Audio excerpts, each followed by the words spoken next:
تاریخ اسلام کا مطالعہ محض واقعات کا بیان نہیں، بلکہ وہ بصیرت ہے جو ہمیں سیدھے راستے پر گامزن کرتی ہے۔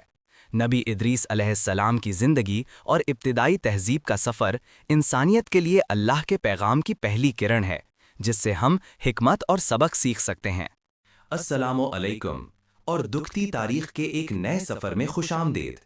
آج ہم ایک ایسی ہستی کی کہانی پر روشنی ڈالیں گے جن کا ذکر قرآن پاک میں بھی ہے اور جن کا شمار انسانی تہذیب کی ابتدائی بنیادیں رکھنے والے عظیم پیغمبروں میں ہوتا ہے۔ یہ ہیں اللہ کے برگزیدہ نبی حضرت ادریس علیہ السلام، وہ پیغمبر جنہوں نے علم، حکمت اور تہذیب کی شمع روشن کی، ایک ایسے وقت میں جب انسانیت ابھی اپنی ابتدائی منازل طے کر رہی تھی۔ ان کی زندگی ہمیں یہ سکھاتی ہے کہ اللہ کی رہنمائی اور علم کی جستجو کس طرح بدل سکتی ہے، انسان کو تاریکی سے نکل کر روشنی کی طرف لے جا سکتی ہے۔ آئیے حضرت ادریس علیہ السلام کی حیات مبارکہ اور ابتدائی تہذیب میں ان کے لازوال کردار کا گہرائی سے جائزہ لیتے ہیں۔ حضرت ادریس علیہ السلام کا تعلق حضرت آدم علیہ السلام کی اولاد سے تھا، اور وہ حضرت شیس علیہ السلام کے بعد نبوت کے منصب پر فائز ہوئے۔ ان کا نام ادریس خود ان کی شخصیت کا عکاس ہے۔ درس کے مادے سے ماخوذ یہ نام اس بات کی نشاندہی کرتا ہے کہ وہ کثرت سے درس و تدریس، مطالعہ اور علم حاصل کرنے والے تھے۔ ابتدائی روایات کے مطابق وہ پہلے انسان تھے جنہوں نے قلم سے لکھا۔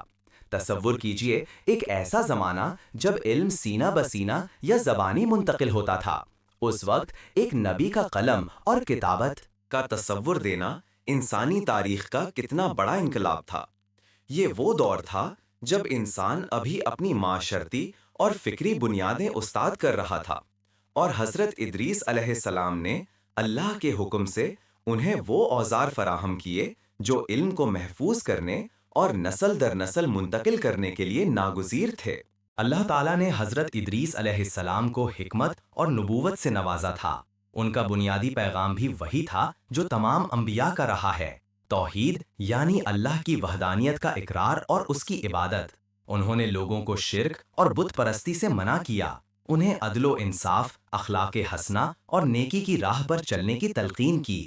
ان کی تعلیمات صرف روحانی پہلوؤں تک محدود نہیں تھیں، بلکہ انہوں نے انسانی زندگی کے عملی پہلوؤں میں بھی گہری رہنمائی فراہم کی۔ انہوں نے لوگوں کو سکھایا کہ کس طرح اپنے معاملات میں ایمانداری اور سچائی کو اپنایا جائے اور ایک دوسرے کے حقوق کا خیال رکھا جائے۔ یہ وہ بنیادی اصول تھے جو ایک مستحکم اور پرامن معاشرے کی تشکیل کے لیے ضروری تھے۔ حضرت ادریس علیہ السلام کی سب سے نمایاں خدمات میں سے ایک انسانی تہذیب کی بنیادوں کو مضبوط کرنا تھا۔ روایت کے مطابق انہوں نے لوگوں کو نہ صرف قلم سے لکھنا سکھایا، بلکہ انہیں علم نجوم، ریاضی اور دیگر سائنسی علوم کی ابتدائی سمجھ بھی دی۔ انہوں نے ستاروں کے مطالعے کے ذریعے وقت کا حساب لگانا اور موسموں کی پیش گوئی کرنا سکھایا، جو زراعت اور سفر کے لیے انتہائی اہم تھا۔ اس کے علاوہ ایک اور اہم تہذیبی قدم جو ان سے منسوب ہے وہ کپڑے سینے کا فن ہے۔ اس سے پہلے لوگ جانوروں کی کھالیں یا پتوں سے اپنا تن ڈھکتے تھے، لیکن حضرت ادریس علیہ السلام نے انہیں سوت کاٹنے اور کپڑے سی کر لباس بنانے کا طریقہ سکھایا۔ یہ ایک ایسا عمل تھا جس نے انسانی وقار اور صفائی کو ایک نئی جہت دی۔ یہ تمام اختراعات اس بات کا ثبوت ہیں کہ انبیاء صرف روحانی رہنما ہی نہیں ہوتے، بلکہ وہ انسانیت کو مادی ترقی اور بہتر زندگی کے راستے بھی دکھاتے ہیں۔ قرآن مجید میں اللہ تعالیٰ نے حضرت ادریس علیہ السلام کا ذکر 2 مقامات پر کیا ہے۔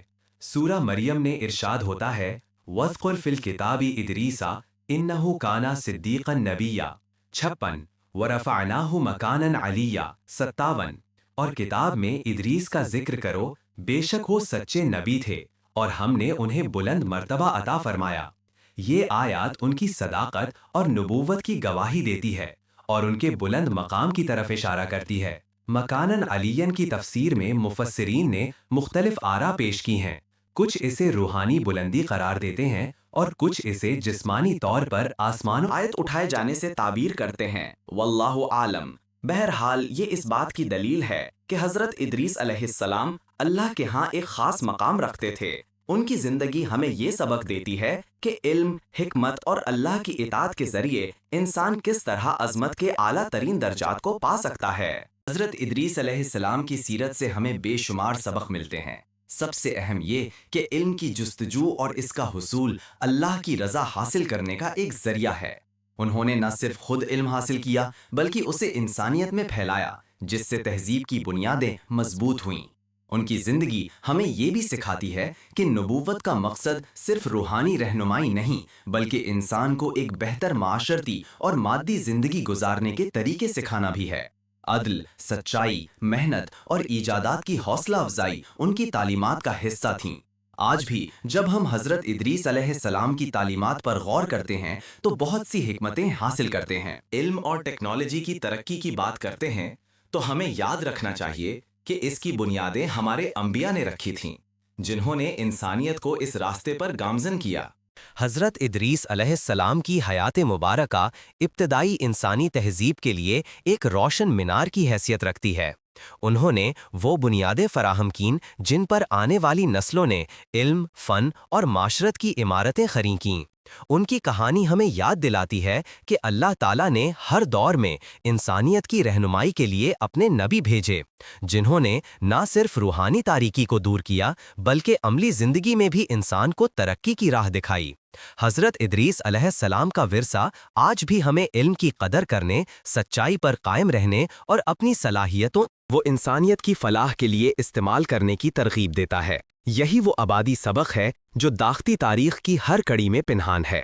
اسلامی تاریخ کے مزید اہم لمحات کو دریافت کرنے اور اپنی عظیم وراثت میں موجود لازوال حکمت سے روشناس ہونے کے لیے سبسکرائب کریں۔